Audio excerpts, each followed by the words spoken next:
Apéndice 7. Extractos de enseñanza, sobre el recuerdo de vidas pasadas. Tomado de La voz de Isis, por Curtis. Escrito en 1914.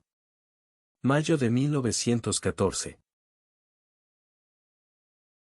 La memoria de vidas pasadas, no se da para diversión, ni para satisfacer la vana curiosidad, sino para inculcar una lección necesaria. El destino, de cada alma, es finalmente, el de asumir su lugar verdadero, en el plan divino. Todo se adhiere a una ley exacta. La remembranza viene únicamente, cuando el ser superior ve que la personalidad está lista. Cuando el cerebro físico ha sido entrenado, para vibrar en alguna medida, en respuesta a la voluntad del ser superior. Muchos preguntan por qué no es más común tener memoria de vidas pasadas. Hay una razón profunda y de peso para esto. En nuestra evolución, hemos pasado a través de muchas experiencias tristes y amargas, que de ser recordadas, de tal manera deprimirían nuestros espíritus, de tal manera nos desanimarían y obstaculizarían, que haríamos muy poco progreso. Igualmente, de recordar quiénes fuimos y quiénes fueron nuestros actuales compañeros en muchos casos, nos resultaría tan difícil perdonar las heridas, tan difícil olvidar los problemas por los que pasamos en conexión con ellos, que nuestro crecimiento espiritual se retrasaría.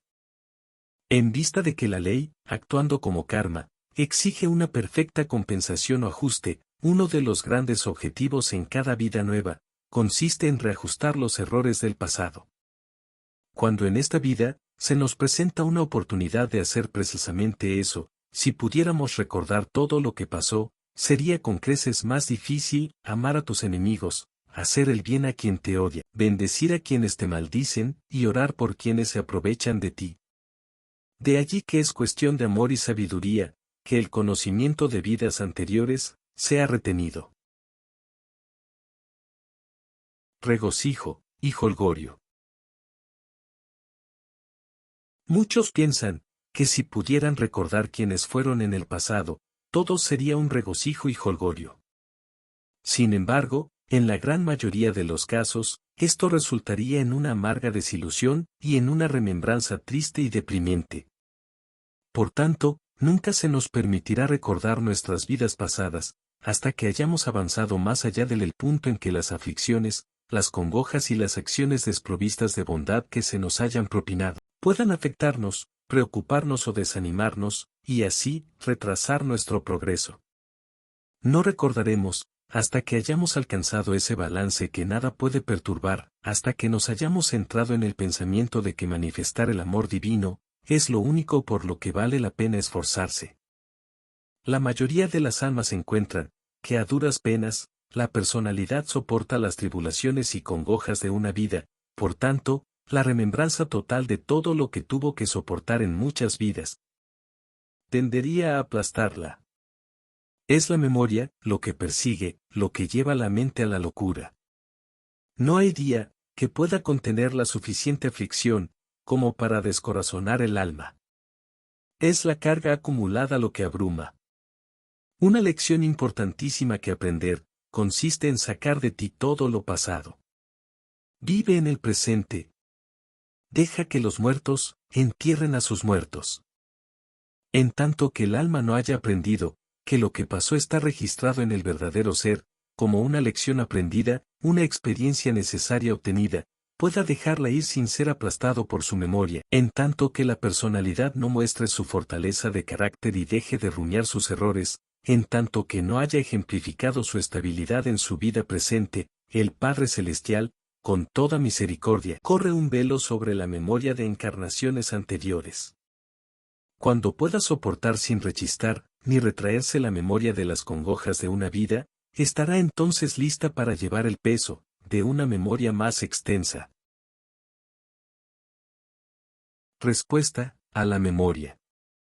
Otra razón por la que no recordamos, es que en cada encarnación, el alma se autorreviste con un nuevo cuerpo, las células cerebrales del cual, nunca han respondido a las condiciones pasadas, y solo cuando el cerebro es capaz de responder a la memoria almacenada en el ser superior, podrá esa memoria ser impresionada sobre la conciencia de vigilia.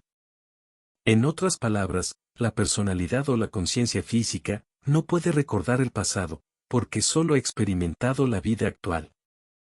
Otra razón es que pero muchas de nuestras vidas pasadas, han sido tan comunes o triviales, que han registrado muy poco de valor en el verdadero ser. De allí, que haya muy poco importante que recordar de ellas, ya que de cada vida, son las experiencias y lecciones, que han contribuido al crecimiento del alma, lo único que se inmortaliza siendo registradas en el verdadero ser.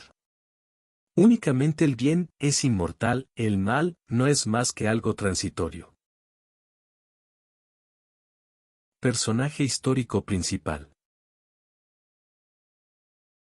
La memoria de una vida pasada es despertar a menudo al leer acerca o ver una imagen de algún personaje histórico. Esto despierta una memoria de haber vivido en esa época o lugar, o quizás, que el lector mismo fue el personaje mencionado. Esto propicia que se dé lugar al ridículo, ya que muchos sobre quienes la memoria de vidas pasadas está despertando, parecen no haber sido otra cosa que reyes y reinas, o personajes notables de la historia. Hay una razón para esto, ya que al igual que la mayoría de los errores, es más bien un malentendido, o aplicación errada de la remembranza, que un intento deliberado de engañar. Es resultado de la ignorancia de la ley.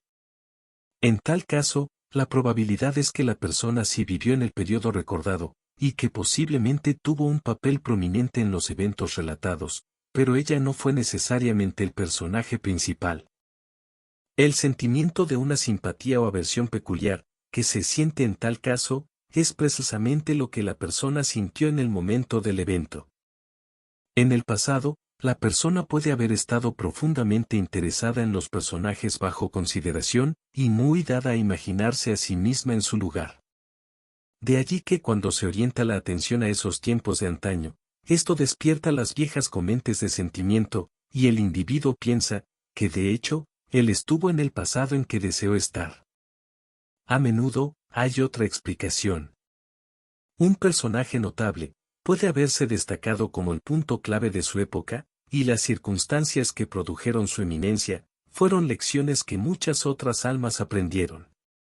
De hecho, el personaje principal ejecutó el drama para todas las personalidades inferiores pertenecientes al mismo grupo, y todos aprendieron la lección a través de ese individuo.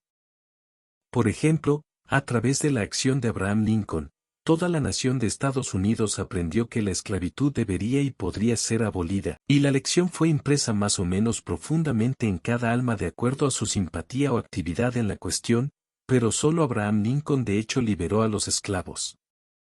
Sin embargo, no hubiera podido haberlo hecho sin la asistencia de la fuerza de pensamiento de la nación. Él fue el ejecutor de la voluntad de quienes pensaban en la liberación.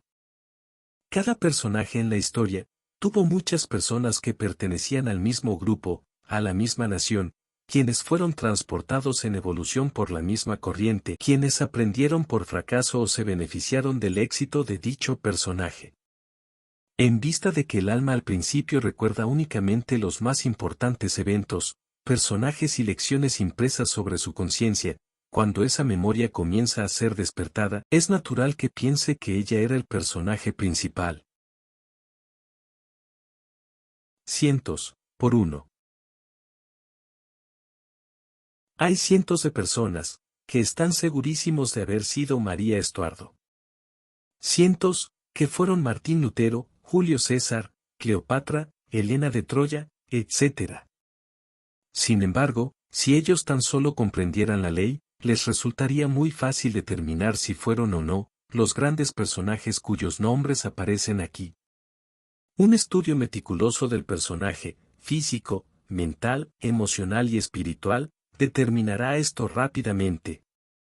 Estudien sus errores y sus éxitos, y traten de calcular lo que sería necesario, de acuerdo con la ley de compensación o karma, para superar los errores y cosechar las recompensas. Estudien la mentalidad del personaje, y compárenla con la suya. Sepan sin lugar a dudas, que no hay retrogresión. Retrogresión aparente. Hay subidas y bajadas, que podrán parecer ser retrogresiones, pero son como las subidas y bajadas de un tren de gravedad. Las bajadas siempre están encima del nivel del punto de partida. Un personaje de prominencia histórica podrá actualmente estar encarnado en una estación muy baja. Si bien, todavía tendrá las mismas características que lo hicieron grande, y la lección importante aprendida en la vida prominente, estará indeleblemente impresa sobre su personalidad actual.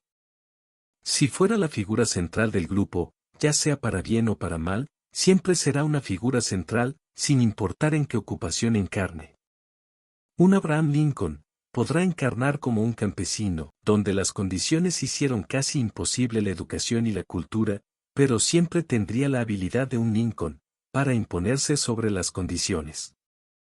La regla general es que después de que el individuo ha cultivado sus facultades mentales y desarrollado su cerebro a un grado superior, pasará por una encarnación desprovista de toda oportunidad de educación.